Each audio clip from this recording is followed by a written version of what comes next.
소상공인들의 손실보상금 신청과 지급이 어제 시작됐는데 이 정부의 방역 조치로 피해를 본 대상으로 한정하다 보니 전체 15% 정도에 불과하다죠. 그나마 이렇게 받는 돈 대부분 밀린 임대료로 나갈 거란 예상이 많습니다. 정지주 기자가 짚어봤습니다.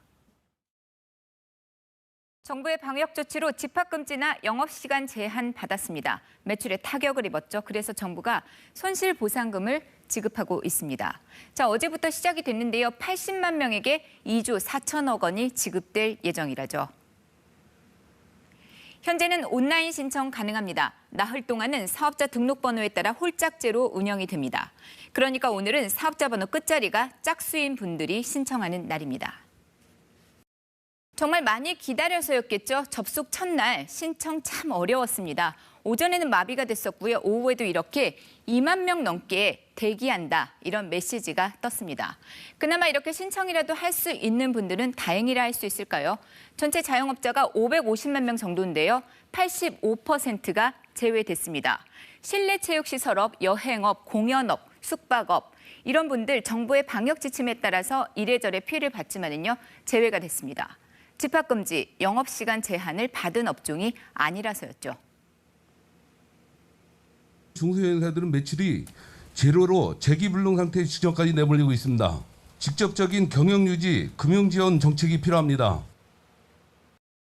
그러니까 550만 자영업자 가운데 15% 정도만 이 보상을 받는 건데요. 손실 지원이 아니라 보상이라 그렇다죠. 정부의 의무입니다. 그래서 최대한 엄격하게 요건을 정한 건데요. 그 손실 보상 금액도 대상자의 절반 정도는 100만 원도 안 된다는데요. 자, 이거 어떤 분들에게는 한 달 임대료에도 못 미치는 수준이라고 합니다. 수도권의 한 대형 돌잔치 전문점입니다. 집합금지도 영업시간 제한 업종도 아니지만 올해 영업한 날은 8일. 계속된 사적 모임 금지에 돌잔치가 사실상 불가능했기 때문입니다. 저희가 10여 년 이상, 10여 년 동안 이렇게 영업을 해온 장소니까 불이 꺼지고 있으면 마음이 굉장히 무겁고 참담했습니다. 임대료와 관리비만 매달 수천만 원씩 들어갑니다. 적자의 연속이지만 폐업도 맘대로 못했는데요. 이유가 있었습니다.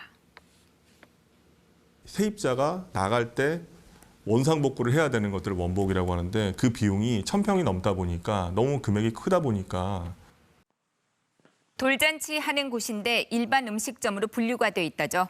그렇게 정부에서 받은 거는 희망회복 자금 300만 원이 전부였다는데요. 사실 자영업자들에게 임대료가 차지하는 부담은 상당합니다.